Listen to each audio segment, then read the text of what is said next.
जी बिस्मिल्लाहिर्रहमानिर्रहीम। तो पहला हिस्सा तो हम सुन चुके हैं, आज दूसरा हिस्सा मजनू सुल्तानपुरी का। मजनू तो सुल्तानपुरी। आज आप कहाँ से स्टार्ट कर रहे हैं?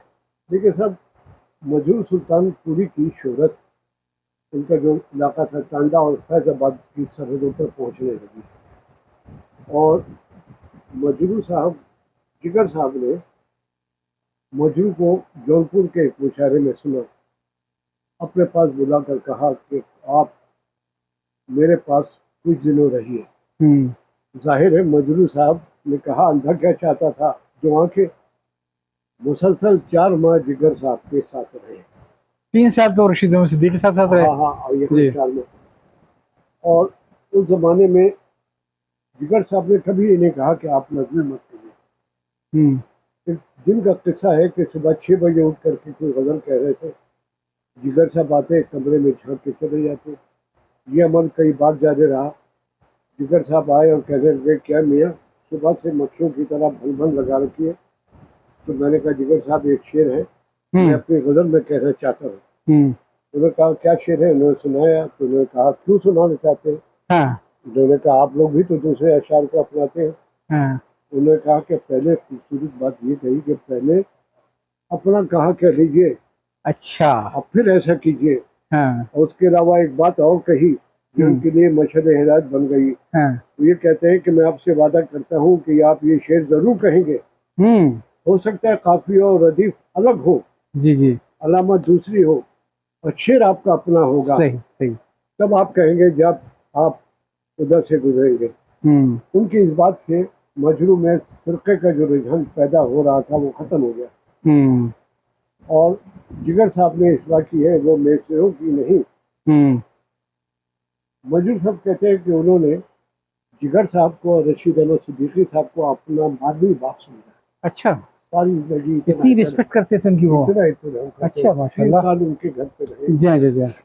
जिगर साहब जिन दिनों बीमार थे तो हम्म। वो इनके घर पे थे, मजरू साहब के। हम्म।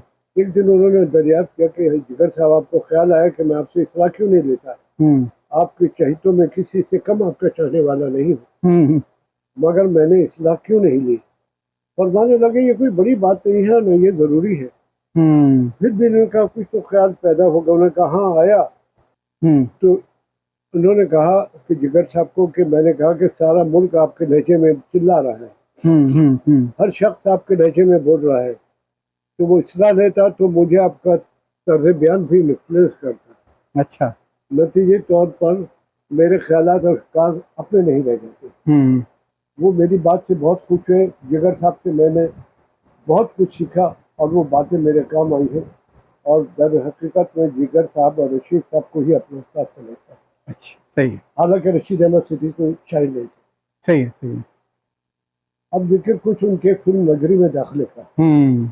मशहूर प्रोड्यूसर AR कागदार एक फिल्म शाहजहां बनाना चाहते थे हम्म। और किसी उर्दू शायर को लेना चाहते थे जो अपने गीतों में मुगलिया अहद की जबान का ध्यान हम्म। रख सके। उन्होंने खुद जिगर साहब से लिखवाना चाहा, 5,000 रुपये एडवांस दे भी दिए, मगर 3-4 रोज तक अपने पास रखने के बाद जिगर साहब ने हम्म। वापस कर दिया। रकम की वापसी का तस्करा माहरू कादरी ने इस अंदाज से किया है। माहरू हम्म। कादरी ने लिखा है कि जिगर साहब ने ख्वाब देखा कि वो गलाजत कुरेद रहे हैं। अच्छा।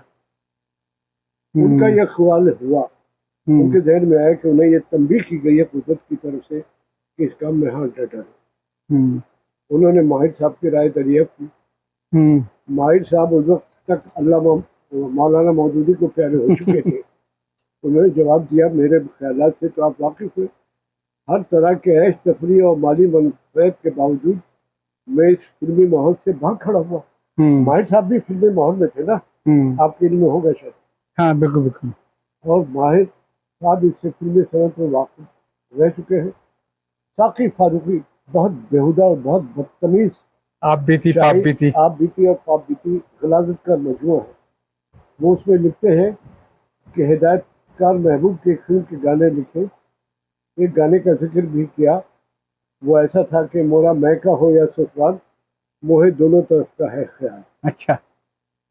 फिर जिगर साहब ने बम्बई जाकर 5,000 की रकम वापस कर दी। हाँ। लेकिन इस रद्द मुनकिर का बदला यह हुआ हाँ कि हैदराबाद के शहजादे नवाब मुअज्जम जा के मजमे पर नजरसानी का उन्हें मौका मिला और उसका खासा तो एक दर बंद हुआ 10 खुले एक थे। दर बंद जी हुआ जी है। जी। इस कहानी में मजबूर साहब का जिक्र इस तरह आया कि वो जिगर साहब ने कहा कि कारदार से कहते हैं कि उनके लिए गीत लिखे उनकी जगह पर। मजदूर साहब ने इनकार किया कि उससे शायरी खराब हो जाएगी। जिगर साहब ने समझाया कि तुम्हारे पास सिर्फ की सनत है, वो तुम करना नहीं चाहते, जिससे कि तुम्हारा जरिया आमदनी बन सके। तो फर्ज करो, इस बात की क्या जमानत है कि तुम 2-4 महीने के बाद बीमार न पड़ जाओ और 4 महीना किस तरह गुजारोगे। इससे मेरा मशवरा है कि तुम फिल्मों में गीत लिखना मंजूर कर लो। हाँ, देख लो कि अगर ये माहौल रास नहीं आता तो छोड़ देना। बस यही वो मोड़ था कि मजदूर साहब फिल्म में गए और वहीं के रह गए। जी जी जी। अपने ख्यालात मतलब माहिर काजी साहब की आवाज में, हाँ अल्फाज में गलाजत खोजने लगे। हाँ, ये है नहीं, ये तो जिगर नहीं, ये तो जी जी जी, मैं उसे अल्फाज कह रहा हूँ। जिगर साहब ने। तो फिर वही अपने ख्यालात का इजहार का मौका ख़त्म हो गया। फिल्म की मुनासबत के हिसाब से शायरी करनी पड़ी।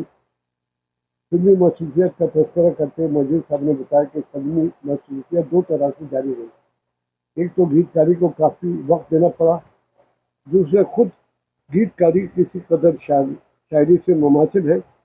इसे जब शेर कहने की उमंग हुई, उसी वक्त कोई ना कोई गीत लिखना पड़ा। नतीजा हुआ कि वो उमंग भी गई और उनकी कमगोई और बढ़ गई। कोई और जरिए माश था ही नहीं। इसलिए कि इंतखाब के ज़िंदगी ने इतने मौके दिए नहीं। वो इस बात को अपनी गज़ल में यूँ कहा है कि इसको तश्नगी में बहुत है कि एक जाम हाथ आ गया है दौलत बेदार की तरफ। मशरू साहब ने तबीब से शायर बनने का जिक्र अपने अल्फाज में करते हैं कि सुल्तानपुर में हर हफ्ते एक तरही मुशायरा होता था जी। जहाँ इन्होंने गज़ल पढ़ी। न जाने इनकी आवाज़ का जादू था या गज़ल का तनज़ुम। इस छोटे से मुशायरे में खूब दाद मिली तो नशा चढ़ा और शेर व शायरी के बाकायदा दौर का आगाज़ हो गया। उन्होंने मुख्तसर इस तरह के शायर हो गए, अपनी प्रैक्टिस को लात मारी। सुल्तानपुर में एक मुशायरा था जिसमें कल्ब जवाल के शहरों से शोरा बुलवाया गया। अच्छा। इसमें ये भी मदऊ थे। इसमें हासिल मुशायरा इनकी गज़ल थी। वो इनकी दूसरी या तीसरी थी। उसका एक शेर याद है कि हम है काबा, हम ही बुतखाना, हम ही है कायनात, हो सके तो खुद को भी एक बार सजदा कीजिए। हो सके तो खुद कभी एक बार सजदा कीजिए। चौथी पांचवी गज़ल है जिसका ये इंतखाब भी है और मैं अपने बेहतरीन अशार में शामिल करता हूँ। बाद में तलब हाय वो शौक जवाब देना कि वो खामोश थे और कितनी आवाज़ें मैंने सुनी। 1945 में मजीद साहब बम्बई आए तो फिल्मी दुनिया के माहौल में उनके रहन सहन और रख रखाव में वो बात नहीं रहने दी जो फैज मजूद साहब के, जो सुल्तानपुर, फैसलाबाद, टांडा, अलीगढ़ में थी। फिल्मी दुनिया से वाबस्ता होने के सबब वो फिक्र माश से तो आज़ाद हो गए और इतना माहौल और इतनी फुर्सत मिली कि वो गुरबपेश का जायजा ले सके। इस नकल मकानी ने उनकी ज़िंदगी और शख्सियत पर बड़े असरात मुरतब किए। वो अपने कौल और फेल में शराफत, निजाबत, खुलूस, हमदर्दी का मुजाहरा करते रहे। ताज शहीद साहब ने एक किताब तरतीब दी है मजदूर सुल्तानपुरी जी। उन्होंने अपने फिल्मों के मुताबिक उनकी फिल्म निगारी, फिल्म की नगमा निगारी का फरीजा अदा किया। फिल्मों में गीत निगारी की तरफ से वो गज़ल की तरफ तवज्जो नहीं दे सके। गीत निगारी उनकी जरिए माश था। उन्हें हर हाल में गीतों और नगमों के बोल कर लिख कर ही ये सब कुछ हासिल हो सकता था। कुलियात में जगन्नाथ आज़ाद की राय उनके मुताबिक है, गज़ल को रिजा ख्याली के ऐब से बचा ले जाना, उसको सही मानों में तगज़्ज़ुल बना के पेश करना एक मौजे से कम नहीं। और ये मौजा दिखाने वाले शायरों की तादाद उंगलियों पर गिनी जा सकती है। इस तादाद को हम कितना मुख्तलिफ ही क्यों ना कर लें, मजूर सुल्तानपुरी का नाम इस फहरिस्त में हमेशा एक नुमाया अहमियत का हामिल नजर आएगा।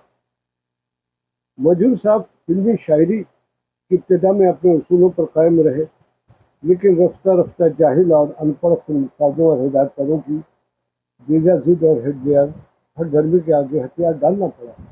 खुद कहते हैं कि मैं फिल्मों के गीत बेचता हूँ और यही मेरी रोजी है। ये नहा इसी अलमिया का है कि फनकार आज के समाज में बिकाऊ माल बन चुका है।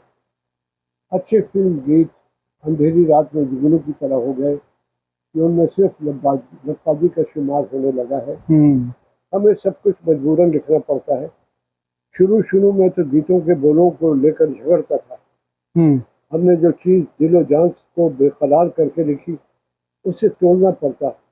ऐसे में सादा मजा किरकिरा हो जाता, दिल को तकलीफ भी होती। मैं जर्राह पर उतर आता। एक बार लता मंगेशकर समझाया, मजहूर साहब आप इन लोगों से नाहक क्यों रचते हैं? हमने भी मान लिया, आप भी मान लिया करें। हम फरोख्त करते हैं और फिल्मसाज खरीदार है।